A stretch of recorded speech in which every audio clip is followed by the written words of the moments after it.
forwarding architectures.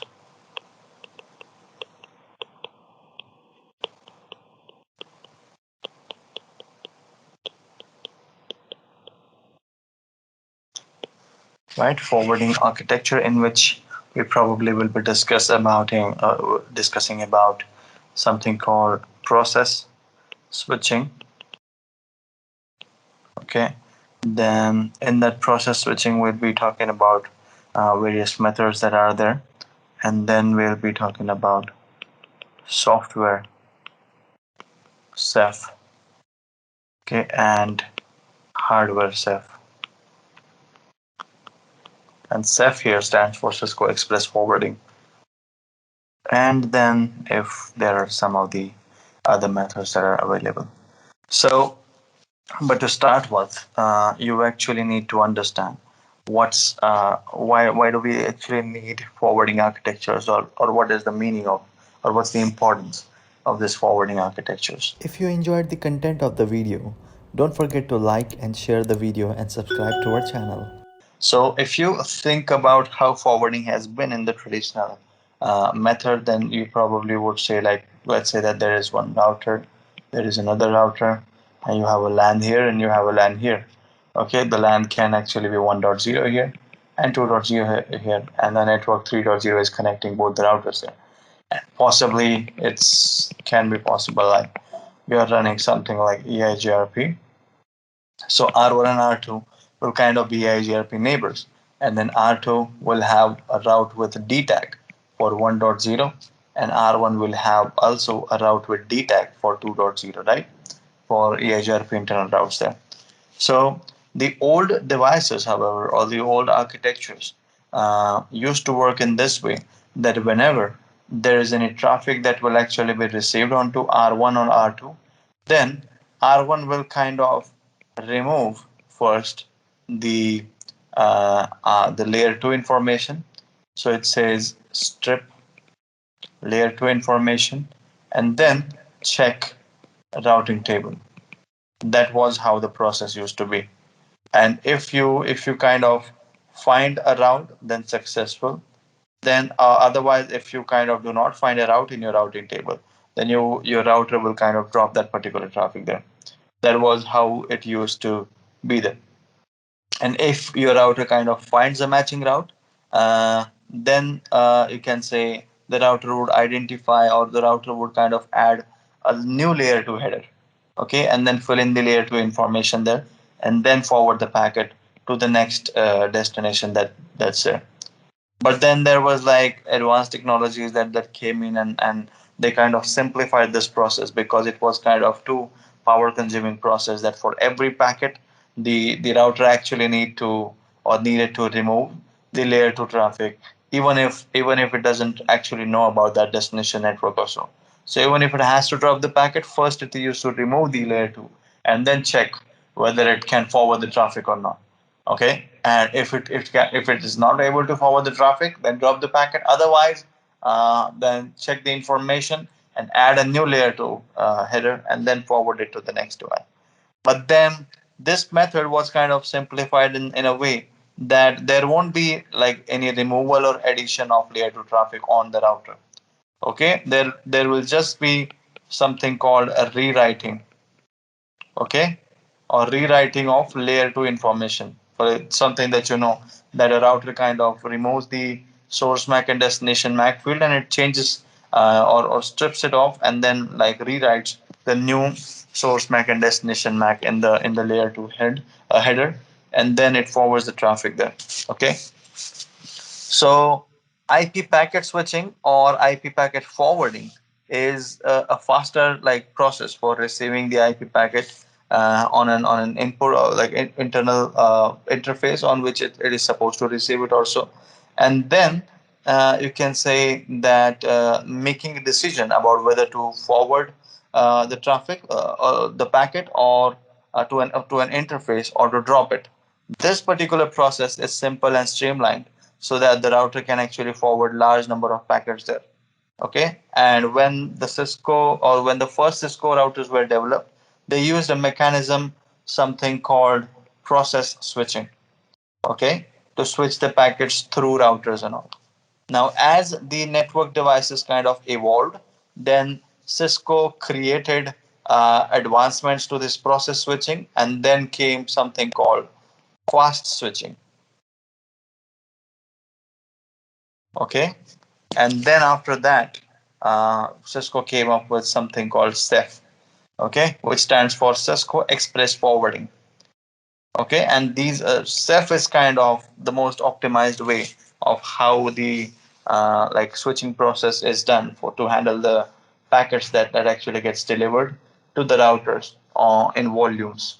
Okay, so in order to like understand the importance of fast switching or Ceph, you actually also need to understand how this process switching would actually work there. Okay, now process switching is kind of also referred as software switching, or you can say slow path detection or so. But it's kind of a switching mechanism in which the general like the general purpose there is like CPU intensive tasks that are associated. So a router, of course, would have a CPU there, right? And that particular CPU on the router is basically in charge of the packet switching. So in iOS, the IP input or kind of like whatever IP addresses are going to be inputted into the interface configuration, all IP inputs actually runs onto this CPU itself, because it is like dedicated to processing the IP packets when they cannot be switched by Ceph or so. So the type of packets that actually requires software handling includes, for example, like there are three type of things that you have there. So there are like packets sourced or destined to, you can say, router. Okay, for example, by using routing protocols or so. That's one of the traffic that you can have. Then the second traffic that you can have is the complex packets.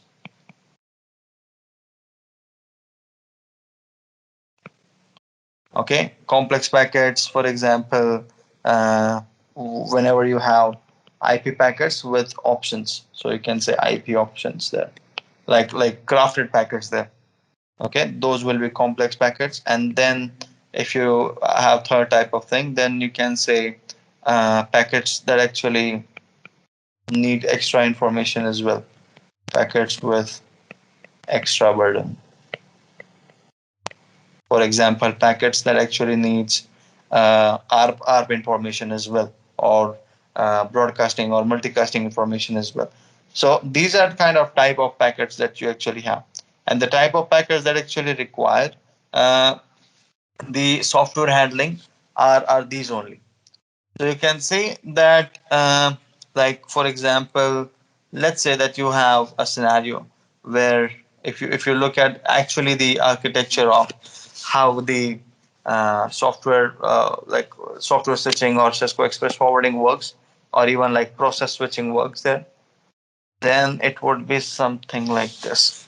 So you probably have a CPU there,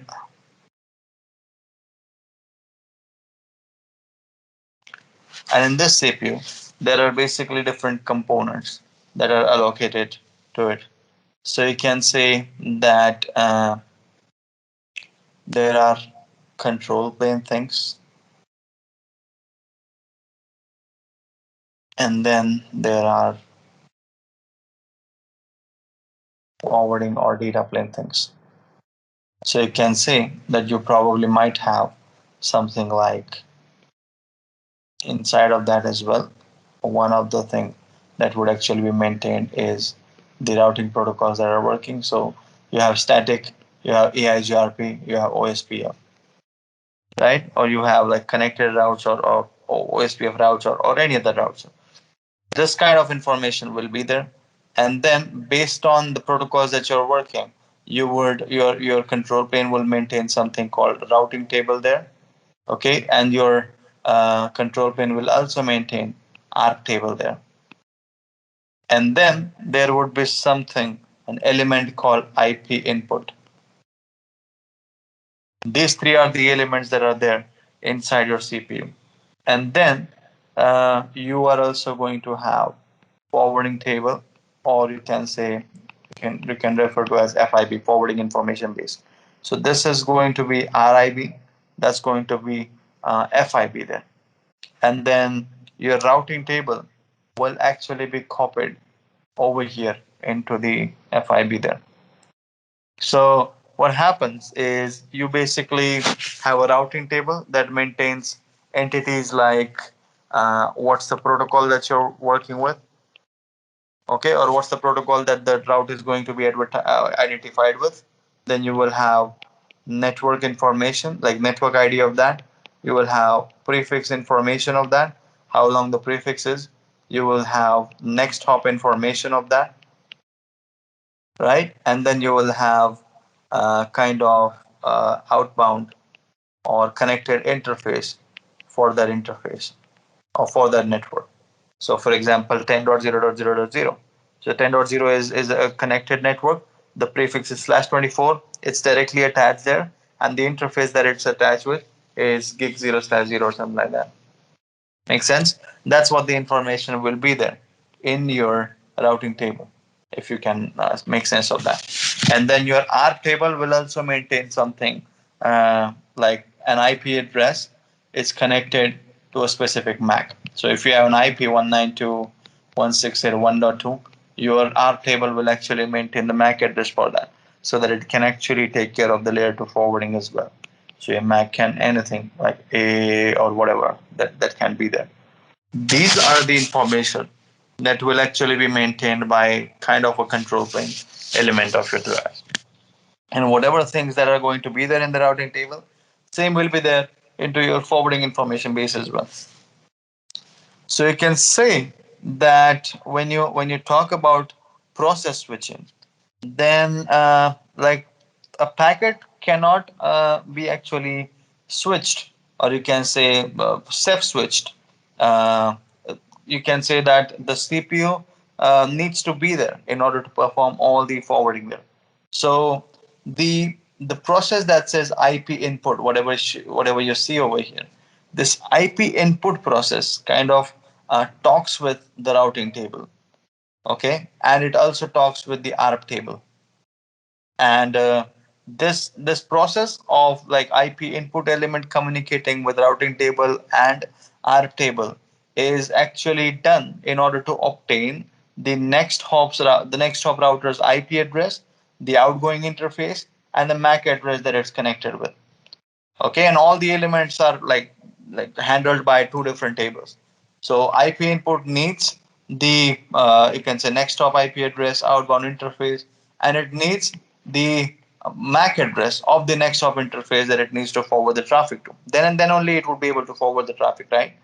So you can say that whenever it gets this information, then it overwrites the destination MAC address of the packet with the next hop router's MAC address that it knows about. Okay, and it also overrides the source MAC address with the MAC address of the outgoing interface of the router that you're gonna have, right? For example, if you have like your R1 here, oh, sorry. For example, if you have your R1 here, and then you have your R2 here, and let's say your FA0/0, F0/0 again, and you have the traffic coming from F0/1 and F0/1 there. So when the traffic is actually being received from this interface, and then it actually needs to go on here. While it is being received here, the source MAC address is of the PC who's sending that, and the destination MAC address is going to be of the router there, right? But then when the traffic actually needs to be forwarded out on this interface, then this is what the source MAC will be, and that's what the destination MAC will be. So what information does it need to fill in by replacing the MAC addresses there? This is something that is taken care by IP input element of your CPU. Make sense? And then after that, you can say the TTL value is also decremented by 1, and then it recomputes the FCS, frame check sequence, or you can say IP header checksum, and then finally delivers the packet to the next hop. Do you understand this?